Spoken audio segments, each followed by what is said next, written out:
வராங்க. நம்ம முன்னோர்கள் செய்த ஒவ்வொரு செயல்லையும் நமக்கு எதையோ சொல்லிட்டு தான் போயிருக்காங்க.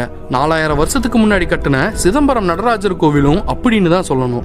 அந்த ஆச்சரியங்கள் எல்லாத்துக்கும் முதல் உண்மை என்னன்னா, பல கோடி செலவு செஞ்சு 8 ஆண்டுகள் ஆராய்ச்சி பண்ணி சிதம்பரம் நடராஜர் கால் பெருவிரல்ல தான் மொத்த பூமியோட காந்த மையப்புள்ளி இருப்பதா உலக நாடுகள் கண்டுபிடிச்சிருக்காங்க. அது மட்டும் இல்லாம பஞ்சபூத கோயில்கள்ல ஆகாயத்தை குறிக்கிற சிதம்பரம் தில்லை நடராஜர் ஆலயமும், காற்றை குறிக்கிற காளகஸ்தி ஆலயமும், நிலத்தை குறிக்கிற காஞ்சி ஏகாம்பேஸ்வரர் ஆலயமும் சரியா ஒரே நேர்கோட்ல, அதாவது 79 டிகிரி 41 நிமிட தீர்க்க ரேகையில அமைஞ்சிருக்கு. இத நம்ம கூகுள் மேப்ல வச்சு பார்த்தா மட்டும்தான் இந்த துல்லியம் நமக்கு கிடைக்கும். ஆனா சேட்டலைட் கூட இல்லாத காலத்துல அவங்க கட்டி இருக்கிறது தான் ஆச்சரியமா இருக்கு. நம்மளோட உடலமைப்பை பொறுத்துதான் சிதம்பரம் நடராஜர் கோவில் அமைஞ்சிருக்கு. அதற்கான நிரூபணங்கள் என்னன்னா, சிதம்பரம் நடராஜர் கோவில்ல மொத்தம் 9 நுழைவு வாயில்கள் இருக்கு. இது மனித உடல்ல இருக்கிற 9 துளைகளை குறிக்குது. விமானத்தின் மேல இருக்கிற பொற்கூரை 21,600 தங்கத்தகடுகளை வச்சு வேயப்பட்டிருக்கு. இது மனிதனோட ஒரு நாளைக்கு சராசரியா 21,600 தடவை சுவாசிக்கிறத குறிக்குது. அது மட்டும் இல்லாம இந்த 21,600 தகடுகளை வேய 72,000 தங்க ஆணிகள் பயன்படுத்தி இருக்காங்க. இந்த 72,000 என்னன்னா, நம்ம உடல்ல இருக்கிற ஒட்டுமொத்த நாடிகளை குறிக்குது. நடராஜரோட சன்னதி இடதுபுறமா அமைஞ்சிருக்கும். இது நம்ம உடல்ல இதயம் இடதுபுறமா அமைஞ்சிருக்கிறத தான் வெளிப்படுத்துது.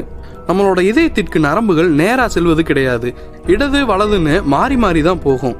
இதே மாதிரி தான் சன்னதிக்கு போறதுக்கு 5 படிகளை ஏறணும். இது சிவாய நமன் எழுதப்பட்ட பஞ்சாட்சர படின்னு சொல்லுவாங்க. கனக சபையில 4 தூண்கள் இருக்கு. இது 4 வேதங்களை குறிக்குது. பொன்னம்பலத்துல 28 தூண்கள் இருக்கு. இது 28 ஆகமங்களையும் சிவனை வழிபடும் 28 வழிகளையும் குறிக்குது. இந்த 28 தூண்களும் 64 பலகைகளை கொண்டிருக்கு. இந்த 64ம் ஆயக்கலைகளை குறிக்குது.